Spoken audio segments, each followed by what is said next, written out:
ఏ విధమైనటువంటి రెస్పాన్స్ ప్రజల్లో లేదని గమనించిన తర్వాత దాడులకు తెగబడతా ఉన్నారు.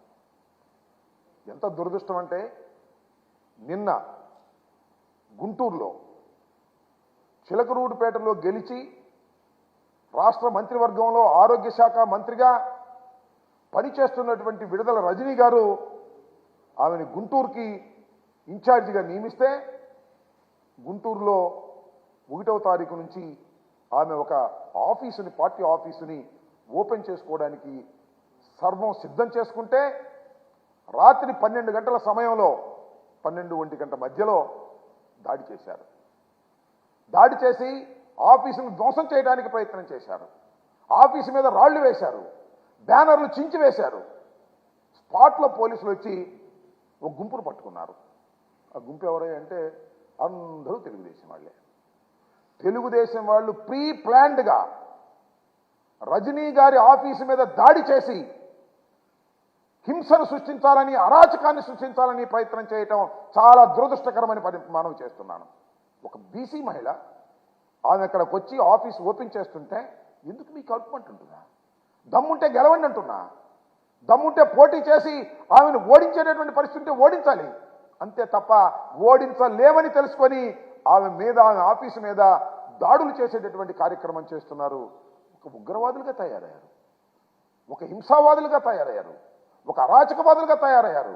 ఎప్పుడైతే తెలుగుదేశము జనసేన రెండు కలిసినవో ఇక అరాచకాన్ని సృష్టించేద్దాం ఈ రాష్ట్రంలో, మనకి తిరుగులేదు, అధికారం ఎలాగో రాదు, అరాచకాన్ని సృష్టించి పోలీసు వారి మీద దాడులు చేసి పార్టీ వైఎస్ఆర్ కాంగ్రెస్ పార్టీ ఆఫీసుల మీద దాడులు చేసి వ్యక్తుల మీద దాడులు చేసి ఏదో సాధించాలని ప్రయత్నం చేయటం చాలా దురదృష్టకరం మనం చేస్తున్నా.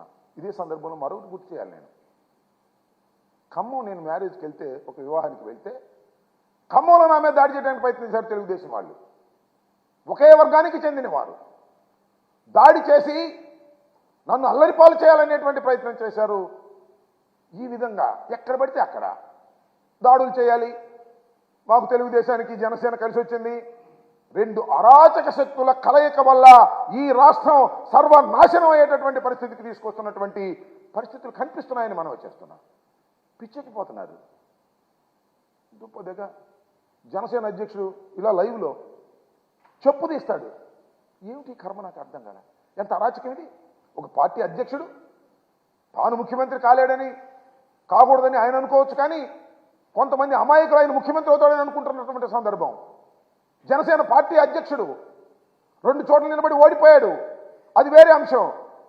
లైవ్లో ఈ విధంగా ప్రెస్ మీట్లో మాట్లాడుతూ ఉంటే కాలుకున్న చెప్పు తీసి బూతులు వాడి వైఎస్ఆర్ కాంగ్రెస్ పార్టీ ఎమ్మెల్యేలను తిట్టేటటువంటి దౌర్భాగ్యమైన పరిస్థితికి వచ్చినటువంటి ఆ నాయకుడు పవన్ కళ్యాణ్ అరాచక శక్తి కాక అది ఏమైనా మంచి శక్తి అవుతుందా చెప్పని నేను అడుగుతా ఉన్నాను. అలాంటి అరాచక శక్తితో నువ్వు కలిసి అరాచకాన్ని సృష్టించాలని ప్రయత్నం చేస్తున్నావంటే ఎంత దురదృష్టకరమైనటువంటి పరిణామాలు ఈ రాష్ట్రంలో వస్తున్నాయి ఆలోచించమని మనం చేస్తున్నాం.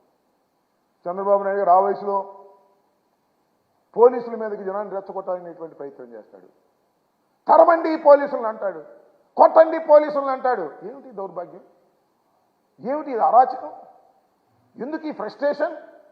అధికారంలోకి రాలేమనే కదా ఇలాంటి దౌర్భాగ్యమైన పరిస్థితికి మీరు చేరుతున్నారు. వాళ్ళ అబ్బాయి ఉన్నాడు, దత్తపుత్రుడు కాకుండా వాళ్ళ సొంత పుత్రుడు. ఎర్ర బుక్ అంట, నాకు అర్థం కాల. ఎర్ర బుక్కో ఎర్రి బుక్కో ఏ బుక్కో నాకు తెలియదు, కానీ ఎర్ర బుక్లో పేర్లు రాశా అంట. పేర్లు రాసుకున్న అధికారంలోకి వచ్చినంత వాళ్ళు తాట తీస్తాడంట. ఏమిటి నాకు అర్థం కాలేదు. ఎవరిని బెదిరిస్తామయ్యా? పవన్ కళ్యాణ్ లేదా లోకేష్, చంద్రబాబు నాయుడు గారు ఎర్ర పుస్తకాల్లో పేర్లు రాసుకొని మమ్మల్ని బెదిరిస్తారా? అధికారులు బెదిరిస్తారా? ఏమిటి బెదిరింపులు? మీ వల్ల అయ్యేదేనా? ఇలాంటి దుర్మార్గమైనటువంటి పరిస్థితులకు దిగజారిపోయారు. వాళ్ళు ఎక్కడ గెలిచే పరిస్థితి లేదు. చాలా స్పష్టంగా చెప్తున్నా నేను, ఈ రాష్ట్రంలో తిరిగి తెలుగుదేశం పార్టీ అధికారంలోకి రావడం కల్లా అది నాకన్నా మీకన్నా వాళ్ళకు బాగా తెలుసు. చివరికి కుప్పంలోనే చంద్రబాబు నాయుడు గారు గెలుపొందేటటువంటి పరిస్థితి లేదు. ఒక్క మాట, ఆయన మాట్లాడిన మాటలు వినండి, మీరు చెప్తా. కుప్పం వెళ్ళాడు కదా, కుప్పంలో ఏం మాట్లాడాడు?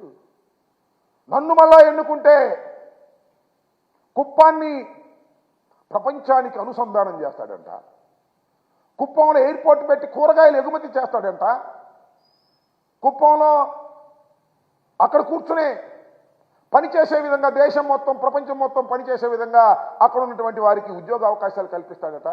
ఇన్ని వాగ్దానాలు చేశాడు. ఇక కొత్తగా వస్తున్నావా రాజకీయాల్లోకి?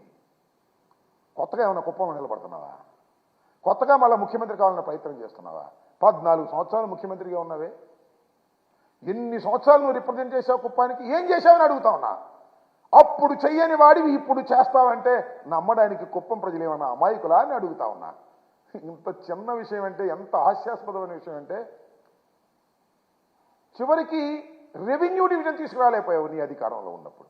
కుప్పానికి రెవెన్యూ డివిజన్ తీసుకురాలేకపోయావు. నీ కుప్పాన్ని మున్సిపాలిటీ చేసుకోలేకపోయావు. అక్కడ దాకా ఎందుకు? నా నియోజకవర్గం నేను అక్కడ పోటీ చేశాను, నేను అక్కడ దాన్ని బ్రహ్మాండంగా చేస్తాను, ఆ ఎయిర్పోర్ట్ తీసుకొస్తాను, అక్కడ అనుసంధానం చేస్తాను, అది చేస్తాను ఇది చేస్తాను అన్నాడు. కొంప కట్టుకున్నావంటే, సొంత ఇల్లు కట్టుకున్నావా? వస్తే కుప్పం వస్తే గెస్ట్ హౌస్లో ఉండాలి నువ్వు. ఇక్కడ ఆంధ్రప్రదేశ్ వస్తే లింగమనేని వాళ్ళు గెస్ట్ హౌస్లో ఉండాలి. పవన్ కళ్యాణ్ ఆంధ్రప్రదేశ్ వస్తే నో హోటల్లో ఉండాలి.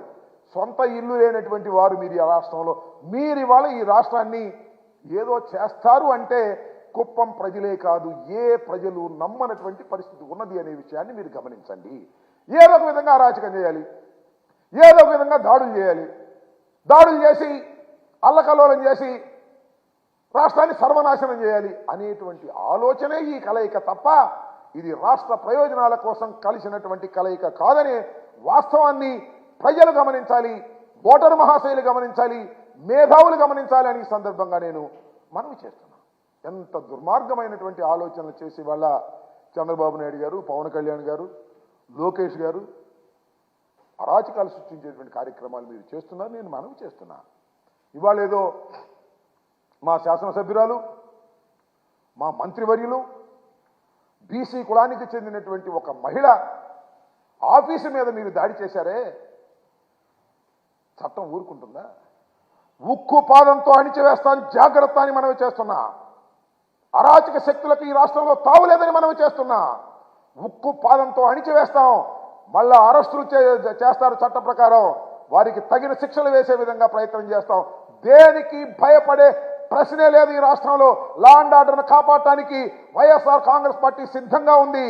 తప్పు చేస్తే చంద్రబాబు అయినా, లోకేష్ అయినా, పవన్ కళ్యాణ్ అయినా, నిన్న మొన్న రాళ్లేసిన వెధవలైనా వారిని అరాచకాలు చేసి వాళ్ళని అణిచిపారేస్తామని కూడా ఈ సందర్భంగా మనం చేస్తున్న ప్రభుత్వం ఉన్నదే అందుకు, చట్టాలు ఉన్నదే అందుకు. ఆ చట్టాలు తప్పనిసరిగా పనిచేస్తాయి. అరాచకాలు సృష్టించడానికి ప్రయత్నం చేసిన వారు, విడుదల రజనీ గారి ఆఫీసు మీద దాడులు చేసిన వారిని వదిలిపెడతామని అనుకో. మాకు వాళ్ళ ఆఫీసుల మీద దాడి చేసి ఇళ్ళ మీద దాడి చేస్తారు, మా ఇళ్ళ మీద దాడి చేస్తారు. వచ్చి మేము అక్కడే ఉండేది చూస్తూ ఊరుకోవాలి. మేమని అడుగుతా ఉన్నా. మేము రెచ్చగొడితే మా ఓటర్ మహాశైలు రెచ్చిపోయే పరిస్థితి లేదా అని అడుగుతా ఉన్నా. కానీ అది విధానం కాదనేటువంటి ఆలోచనతో మేము ముందుకు వెళ్తున్నాం. చట్టం తన పని తాను చేసుకొని ముందుకు వెళ్తుంది. పవన్ కళ్యాణ్ గారు కానీ, చంద్రబాబు నాయుడు గారు కానీ కలిసింది మీరేదో 4 సీట్లలో పోటీ చేయడానికి కలవండి తప్ప అరాచకాన్ని సృష్టించడానికి మీరు కలిస్తే మాత్రం ప్రజలు దీన్ని సహించడనే వాస్తవాన్ని మీరు కాస్త గమనించాలని మనవి చేస్తున్నా. దీన్ని ప్రజలు తప్పనిసరిగా తిప్పికొట్టే పరిస్థితి ఉంటుంది.